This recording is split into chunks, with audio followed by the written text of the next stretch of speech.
अस्सलाम वालेकुम। आप देख रहे हैं मेरा YouTube channel pets bye SBG और मैं हूं सलमान बिन ज़हीर। जैसा कि आपको मालूम है कि मैं जो वीडियोस आप लोगों की खिदमत में पेश करता हूं वो सारी वीडियोस जो हैं वो आप लोगों के लिए बहुत ही ज़्यादा इंफॉर्मेटिव वीडियोस होती हैं, जिससे आप लोगों को कोई ना कोई सबक मिलता है और जिसमें कोई ना कोई एक मैसेज होता है आप लोगों के लिए। या मैं उन वीडियोज़ के अंदर आप लोगों को अपनी वर्किंग शेयर करता हूँ जस्ट फॉर मोटिवेशन, ताकि आप लोग ये समझ सकें कि आजकल मार्केट में क्या काम हो रहा है, किन बर्ड्स पे काम हो रहा है और लोग किन बर्ड्स पे काम कर रहे हैं या मैं किन बर्ड्स के ऊपर वर्किंग कर रहा हूं।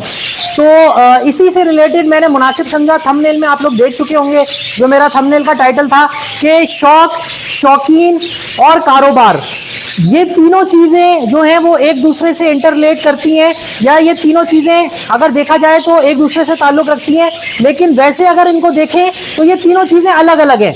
बहुत सारे लोग बोलते हैं कि सलमान भाई हमें बर्ड का शौक है, कुछ लोग बोलते हैं कि सलमान भाई हम बर्ड के शौकीन हैं, और कुछ लोग आप लोगों को पता है कि वो सिर्फ बर्ड का कारोबार करते हैं, उन्हें बर्ड का शौक बिल्कुल भी नहीं होता।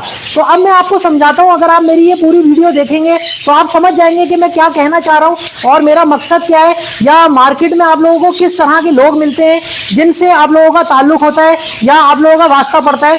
तो मैं आपको एक एक करके समझाता हूं। तो शौक और शौकीन में जो फर्क होता है वो बेसिकली अगर समझने वाली चीज है, अगर आप लोग इस चीज को अंडरस्टैंड करें कि जो शौक होता है वो एक बंदा बोलता है सलमान भाई मुझे इस चीज का शौक है, तो शौक तो आप नॉर्मल बजरी का 700, 800, 1000 रुपए या मैक्सिमम 1200 रुपए का पेयर लेके भी अपना शौक पूरा कर सकते हैं। लेकिन जो शौकीन होता है वो ये बोलता है कि सलमान भाई शौक आप बोलते हैं कि यार मुझे ये तोता सस्ती कीमत में चाहिए, और शौकीन बोलता है कि ये तोता मुझे किसी भी कीमत में चाहिए। तो बेसिकली इस फर्क को आप समझे। अगर आप ये बोलते हैं कि आपको सिर्फ एक बर्ड का शौक है तो आप शौक अपना किसी भी आजकल की मार्केट के हिसाब से जो नॉर्मल रीजनेबल प्राइसेस के परिंदे आप वो लें, अपना शौक पूरा करें। लेकिन अगर आप शौकीन हैं तो करंट मार्केट के हिसाब से जो भी चीज इन है मार्केट के अंदर आप उस चीज को बाय करें, और आप फिर उस चीज को जो भी उसकी करंट मार्केट प्राइसेस है उस चीज पे उसको बाय करके उसका शौक पूरा करें। लेकिन अगर आप चाहते हैं कि नहीं यार आपकी इतनी रेंज नहीं है, आप कम कीमत के अंदर अपना शौक पूरा करना चाहते हैं या बच्चों की खुशी के लिए घर में कुछ परिंदे लेके जाना चाहते हैं, तो मेरा आपको भाइयों वाला मशवरा है, हरगिज भी कभी भी कोई महंगी म्यूटेशन नहीं खरीदे। क्यों? क्योंकि कुछ अरसे बाद आपका उस महंगी म्यूटेशन से दिल भर जाएगा और आप फिर सस्ती कीमत में या कोड़ियों के दाम में उन बर्ड को मार्केट के अंदर जाके बेच देंगे। अच्छा, तीसरी जो सबसे अहम कैटेगरी होती है वो होती है कारोबारी हजरात की। कारोबारी हजरात क्या करते हैं, वो कभी भी नुकसान में नहीं रहते, क्योंकि ना उनको बर्ड का शौक होता है ना वो बर्ड के शौकीन होते हैं, वो सिर्फ कारोबारी होते हैं। वो हर बर्ड की जिन बर्ड की डिमांड होती है उनको खरीदते और उनको अगले हाथ बेच देते हैं। तो उनको कभी भी चाहे बर्ड की कीमत मिसाल के तौर पे 500 रुपए हो या बर्ड की कीमत 5000 रुपए हो, उनका जो प्रॉफिट बन रहा होता है वही प्रॉफिट बन रहा होता है। उनको इस चीज से बिल्कुल भी लेना देना नहीं होता कि कौन सा बर्ड इन है और कौन सा बर्ड आउट है। हाँ, वो ये काम कर रहे होते हैं कि वो मार्केट का एक जायजा लेते हैं। जैसे मिसाल के तौर पे मैं जिनको कारोबारी बोल रहा हूँ वो बेसिकली ब्रोकर्स हो गए, कि वो क्या करते हैं, वो सिर्फ और सिर्फ जिस भी बर्ड की डिमांड चल रही होती है वो बर्ड मार्केट से इकट्ठा करते हैं और उनको लाके अपने सेटअप से या मार्केट में खड़े होकर भेज देते हैं। लेकिन जो शौकीन बंदा है वो क्या करेगा, वो आएगा, वो बोलेगा यार बस मुझे शौक है, मैंने इस कीमत में जो भी परिंदा मुझे मिलता है मैंने लेना है, इसकी जो भी कीमत हो। और अल्हम्दुलिल्लाह मेरे सेटअप पे ऐसे बहुत सारे लोग आए हैं जिन्होंने बोला है कि सलमान भाई हमारी रेंज इतनी नहीं है, आप हमें कम कीमत में एक अच्छा पेयर बना के दें। तो मैंने उनको वर्किंग पेयर बना के दिया है, क्योंकि विजुअल पेयर की कीमत बहुत महंगी होती है। लेकिन कुछ लोग ऐसे भी आए जिन्होंने मेरे ब्रीडर पेयर्स के ऊपर हाथ रखा है, उन्होंने बोला सलमान भाई बस आप इस पेयर की कीमत बोलें।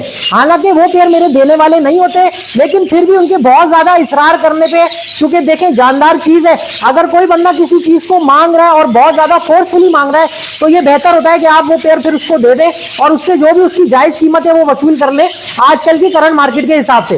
इसी सिलसिले में मैं आप लोगों को एक और चीज भी बताता चलूं कि आजकल लव बर्ड को लोगों ने बिल्कुल इग्नोर कर दिया है, फोन जावा को या जावा की बाकी म्यूटेशंस को लोगों ने इग्नोर कर दिया है।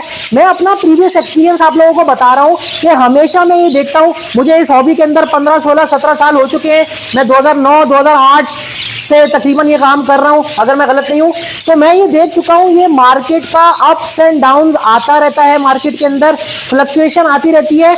और आप मेरी बात यकीन करें कि यही चीज इस काम की खूबसूरती है कि इस काम के अंदर डाउनफॉल आता है तो लोग जो होते हैं, जो खासतौर पर मौसमी लोग होते हैं, वो इस काम से चले जाते हैं। फिर जो प्योर शौकीन होता है या जिन लोगों ने शौक करना होता है उनके लिए काम आसान हो जाता है। इसकी सबसे अहम मिसाल जो मैं आप लोगों को दूं कि एक जमाने में लव बर्ड की बहुत ज्यादा कीमतें थी। लोग एक एक लव बर्ड, एक एक पारब्लू अपलाइन, एक एक पारब्लू अपलाइन टेल फेलो महंगी महंगी कीमत में खरीदते थे। और हर बंदा देखिए, मैं क्योंकि मार्केट के अंदर बैठा हुआ हूं, मैं अपना पूरा सेटअप रख के बैठा हूं अल्हम्दुलिल्लाह काफी अरसे से, तो मैं हर किस्म के फोन रिसीव करता हूं, हर किस्म के व्हाट्सएप मैसेजेस मुझे रिसीव होते हैं। हर बंदा अपने आप को शौकीन बनाता है, हालांकि शौकीन बताता है, लेकिन उसको शौक बिल्कुल भी नहीं होता। वो कैसे कि जब लव बर्ड का एक उरूज का दौर था, तो उस दौर में हर बंदा बोलता था कि सलमान भाई मुझे ना पारब्लू अपलाइन टेल फेलो का एक पेयर दे दें। अब पारब्लू अपलाइन टेल फेलो का पेयर उस वक्त बहुत ज्यादा नायाब था, क्योंकि उसकी ब्रीड हो रही थी, वो इतने ज्यादा ब्रीड में था नहीं। तो लोग क्या करते थे, लाख रुपए 1.5 लाख रुपए का पट्टा खरीदते थे, उसका एक पट्टा, एक एक पीस। आज जब वो चीजें आपकी एक्सेसिबल में है, वो चीजें आपकी रीच में है, आप उस चीज को अफोर्ड कर सकते, तो आज कोई उसको खरीद नहीं रहा। इसी तरह फोन जावा, जब फोन जावा का पेयर 25,000 30,000 था, तो लोग उस फोन जावा का पेयर को 10 पेयर चाहिए, 15 पेयर चाहिए मांग रहे होते थे। लेकिन आज जब फोन जावा हर किसी की पहुंच में, फोन जावा ग्रे जावा या व्हाइट जावा की कीमत में मिल रहा है, तो आज कोई फोन जावा को पूछता नहीं है। देखिए कल यही होगा कि हल्की सी आवाज लगेगी कि फोन जावा की डिमांड बढ़ गई है, तो हर बंदा फोन जावा के पीछे भागेगा, जिसकी वजह से होगा क्या कि उसके रेट और ऊपर जाएंगे। हर बंदा लव बर्ड के पीछे भागेगा, उसकी वजह से होगा क्या कि एल्बाइनो के, क्रीमिनो के, डेकिनो के, पारब्लू अपलाइन के, पारब्लू अपलाइन टेल फेलो के रेट ऊपर जाएंगे। तो मेरा भाइयों वाला आपको मशवरा है कि आपने अगर बजीज की म्यूटेशन पे काम करना है, आप बजीज की म्यूटेशन पे काम बिल्कुल करें, लेकिन उसके साथ साथ अगर वाकई में आप शौक करना चाहते हैं, तो मेरा मशवरा है आप लव बर्ड की वैरायटी अपने नियरेस्ट कहीं भी जिन लोगों के पास अच्छे लव बर्ड लगे हुए उनसे लें। एल्बिनो का एक पेयर लें, डेकिनो का एक पेयर लें, क्रीमिनो का एक पेयर लें, ऑफलाइन में एक एक पेयर लें और रख के अपना शौक पूरा करें, ताकि लगे कि वाकई में आप प्योरली शौक कर रहे हैं। क्योंकि देखिए, अगर मुझे इस तरह के फोन भी रिसीव होते हैं कि लोग बोलते हैं कि सलमान भाई हमने लव बर्ड में नुकसान उठाया, फिर हमने जावा रखी, जावा में नुकसान उठाया, अब हम कॉम्बो रखना चाहते हैं या हम ब्लैक फेस रखना चाहते हैं। तो भाई अगर आप लव बर्ड में नुकसान उठा चुके हैं, जावा में नुकसान उठा चुके हैं, तो मैं आपको लिख के देने के लिए तैयार हूं, आप ब्लैक फेस में भी नुकसान उठाएंगे, आप कॉम्बो में भी नुकसान उठाएंगे। क्यों? क्योंकि आपके अंदर सब्र नहीं है। आप चढ़ती हुई चीज के पीछे भागते और जैसी ही चीज के रेट गिरते, जो कि टाइम होता है वर्किंग करने का, आप उस टाइम में पीछे हट जाते हैं। देखिए आज से तकरीबन कोई 3 साल पहले अगर आप चले जाएं, तो बजीज को कोई पूछ भी नहीं रहा था। बजीज की म्यूटेशन में होगोरोमोस थे, ब्लैक फेस थे, ब्लैक विंग्स थे, कोई पूछ भी नहीं रहा था। लव बर्ड हर बंदा जिसको देखो लव बर्ड। हालांकि उस वक्त भी मैंने बहुत लोगों को समझाया कि भाई आप एतदाल से चलें, आप दोनों चीजें साथ लेके चलें। उससे होगा क्या कि अगर खुदा न खासा किसी बर्ड के रेट नीचे गिरते हैं, तो आपके पास एक मार्जिन होगा कि आप उस बर्ड को रोक के दूसरे बर्ड की ब्रीड लें और उससे अपने सेटअप की जो रनिंग एक्सपेंसेस है वो पूरे करें। लेकिन लोग हमेशा क्या गलती करते हैं, लोग जिस चीज की डिमांड बहुत ज्यादा होती है उसके पीछे पड़ जाते हैं, जिसकी वजह से होता क्या है कि उनको फिर नुकसान उठाना पड़ता है। लेकिन जो सबसे अहम फर्क है बजीज के अंदर और लव बर्ड्स के अंदर, वो ये है कि लव बर्ड की इंपोर्ट कंटिन्यूसली हो रही थी। लव बर्ड कंटिन्यूसली इंपोर्ट हो रहा था। और सॉरी टू से, जो लोग मेरी वीडियोस देख रहे हैं उनसे इंतहाई तहे दिल से माजरत करता हूं, लेकिन जो सच्चाई है वो बताऊंगा कि जो लोग इस लव बर्ड को बर्बाद करने के जिम्मेदार हैं, आज मुख्तलिफ बर्ड सोसाइटीज के अंदर वही लोग एज आ मेहमान खुसूसी मुझे नजर आ रहे होते हैं। मैं किसी भी लव बर्ड सोसाइटीज के अंदर या किसी भी लव बर्ड के इवेंट के अंदर इसी वजह से नहीं जाता, क्योंकि मुझे गुस्सा ये देख के आता है कि जिन लोगों ने इस हॉबी को तबाह किया है, आज वही हमारे मेहमान खुसूसी होते हैं। जो लोग समझदार हैं वो मेरी बात समझ जाएंगे, वो मेरी बात का मतलब समझ जाएंगे कि उन लोगों ने फिलीपीन से सस्ता सस्ता बर्ड इंपोर्ट करवाया और महंगे महंगे दामों यहाँ के जो शौकीन हजरात थे उनको दिया। उन्होंने जब बर्ड लिया, बर्ड की ब्रीड करवाई, जब उनका बेचने की बारी आई, तो उसी इंपोर्टर ने या उन्हीं इंपोर्टर्स ने वहां से और माल मंगवाया जो कि सस्ती कीमत में फिर बेच दिया। तो ये सबसे ज्यादा नुकसान किया, ये सबसे ज्यादा ज्यादती की इस काम के साथ कि इस काम को बिल्कुल जमीन पे ले आए कि इतनी इंपोर्ट करवा ली, इतनी इंपोर्ट करवा ली सिर्फ अपने फायदे के लिए। लोगों का बिल्कुल भी नहीं सोचा। लेकिन बजीज के अंदर जो सबसे अहम और सबसे अच्छी बात है वो ये है कि बजीज जो ब्लैक फेस, ब्लैक विंग या और इस तरह की मल्टीपल जो म्यूटेशंस हैं ये इंपोर्ट हुई थी, बिल्कुल हुई थी, लेकिन ये तकरीबन 7-8 साल से कराची में मौजूद है। आज भी इनकी इतनी ब्रीड नहीं हुई है जितनी 7-8 सालों में होने वाली थी या होनी चाहिए थी। उसका सबसे अहम और सबसे पॉजिटिव रीजन जो है वो ये है कि बजीज जो है वो इंटरनेशनल मार्केट में भी एक्सपोर्ट होता है। बजीज अदर देन कराची बहुत सारी सिटीज में और बहुत सारी कंट्रीज में, पाकिस्तान के अलावा दूसरी कंट्रीज में भी एक्सपोर्ट होता है, जिसकी वजह से बजीज जो है वो सस्टेनेबल रहते हैं। जो नॉर्मल बजीज है उनकी कीमत नीचे आ जाती है, लेकिन जो म्यूटेशन बजीज हैं अगर आज आप उठा के देख लें तो मिडिल ईस्ट के अंदर या सराउंडिंग उसकी जितनी भी नेबरहुड और कंट्रीज हैं, तो वहां पे जो ब्लैक फेस या कॉम्बोज का जो रेट है वो वही रेट है जो पाकिस्तान में चल रहा है, या पाकिस्तान से भी ज्यादा है उनका रेट। क्यों? क्योंकि वहां पे उनकी बहुत ज्यादा अभी डिमांड है। लेकिन अगर आप लवबर्ड को उठा के देखें तो लवबर्ड की ऐसी डिमांड नहीं है जितनी पाकिस्तान में जिस रेट पे लवबर्ड इंपोर्ट हुआ था। तो मेरा मशवरा आप लोगों को यही है, इस वीडियो बनाने का मकसद ये था कि मैं आपको बता दूं कि शौक जो करना चाहता है वो करे, वो बजीज की जो नॉर्मल बजीज है उनको रखे, शौक करे, बजीज को रखना सीखे, उनकी ब्रीडिंग सीखे, उसके बाद बड़ी इन्वेस्टमेंट करे। डायरेक्ट बड़ी इन्वेस्टमेंट नहीं करे वरना आप नुकसान उठाएंगे। जो लवबर्ड का शौक रखना चाहता है वो आजकल बहुत अच्छे रेट में है, albino red eyes, क्रीमिनो, Pablo opaline वो रखे, उनका शौक पूरा करे। जो जावा का शौक करना चाहता है वो फॉन जावा के पेयर्स ले। क्यों? क्योंकि फॉन जावा के रेट बढ़ जाएंगे, फिर आप फॉन जावा को रखने की कोशिश करेंगे। इसी से रिलेटेड मैं आपको दिखाऊं कि मेरे पास माशाल्लाह से मैंने लवबर्ड भी रखे हुए हैं, मैंने बजीज भी रखे हुए हैं, मैंने फॉन जावा भी रखी हुई है, मैंने कॉकटेल्स भी रखे हुए हैं। तो इनका जो सबसे अहम चीज मैं आपको दिखाऊं वो ये देखिए, अब जैसे ये पाब्लो ओपलाइन है, पाब्लो ओपलाइन पेल फेलो, अगर आप मेरा कैमरा इनको फोकस करें कि ये इंतहाई हसीन बर्ड्स है। मैंने इनको क्या किया हुआ है, अभी रेस्ट दिया हुआ है। पाब्लो ओपलाइन पेल फेलो अगर आपको कहीं से भी मिलते हैं, किसी भी सेटअप से मिलते हैं, तो मेरा मशवरा यह है कि कम से कम इसका एक पेयर आपके सेटअप में मौजूद होना चाहिए। वो आपके पास ब्रीड भी करेगा, 1 साल 2 साल आप इस बर्ड को रखें, इंशाल्लाह बहुत खूबसूरत बर्ड है, आपके पास ये फायदा देगा। इसी तरह जो एक और मेरा मशवरा वो ये है कि अगर आप रख सकते हैं तो आप ऑरेंज हुड ओपलाइंस के पेयर रखें।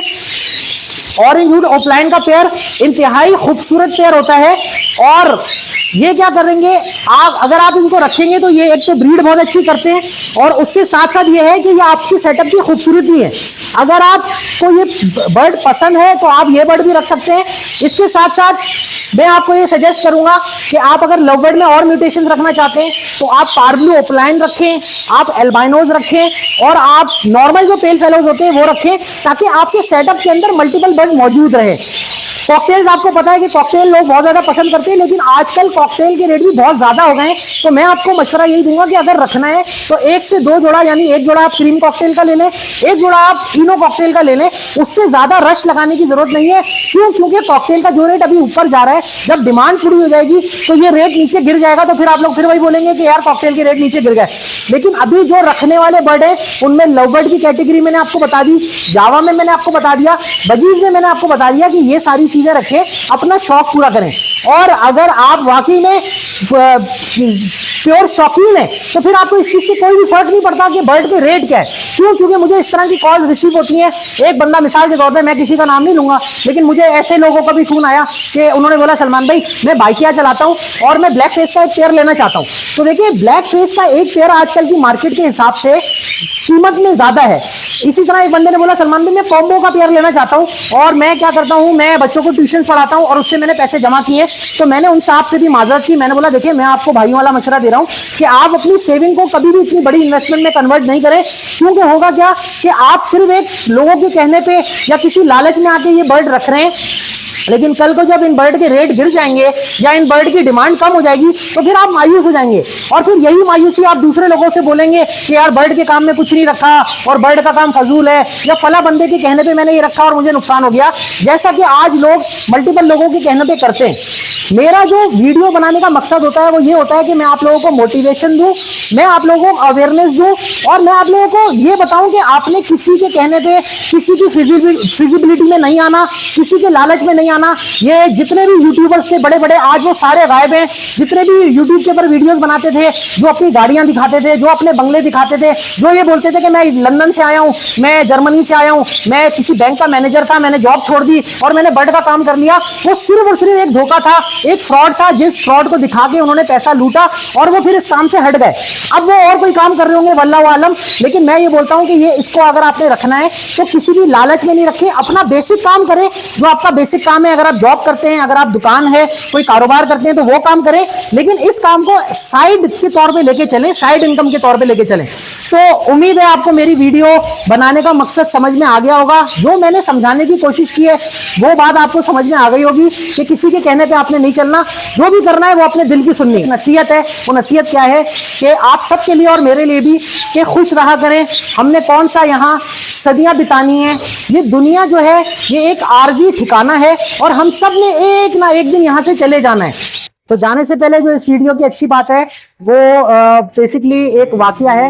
हजरत मूसा अलैहिस्सलाम ने एक दिन अल्लाह ताला से पूछा कि ए अल्लाह, ए मेरे रब, ए मेरे मौला, आपकी नज़र में मुअज़्ज़िज़ कौन है? तो अल्लाह ताला ने हजरत मूसा अलैहिस्सलाम से फरमाया कि ए मूसा, मेरी नज़र में मुअज़्ज़िज़ वो शख्स है जो ताकत होने के बावजूद, यानी बदला लेने की ताकत होने के बावजूद माफ़ कर दे, वो शख्स मेरी नज़र में बहुत मुअज़्ज़िज़ है। तो इस बात से हमें ये सबक मिलता है कि हमें चाहिए कि अगर हमारी ताकत है, हम कमज़ोरों को अगर उनसे कोई गलती हो जाए तो उनको माफ़ करें, दरगुजर करें, क्योंकि यही अदा मेरे रब को पसंद है और इसी अदा की वजह से मेरे रब हमसे राजी हो जाएंगे। उम्मीद है आपको मेरी ये वीडियो पसंद आई होगी। अगर अभी तक आपने मेरा चैनल सब्सक्राइब नहीं किया तो मेरे चैनल को सब्सक्राइब करें ताकि इसी तरह की मजेदार और इंफॉर्मेटिव वीडियो आपको देखने को मिलती रहे। जज़ाकल्लाह। अस्सलाम वालेकुम।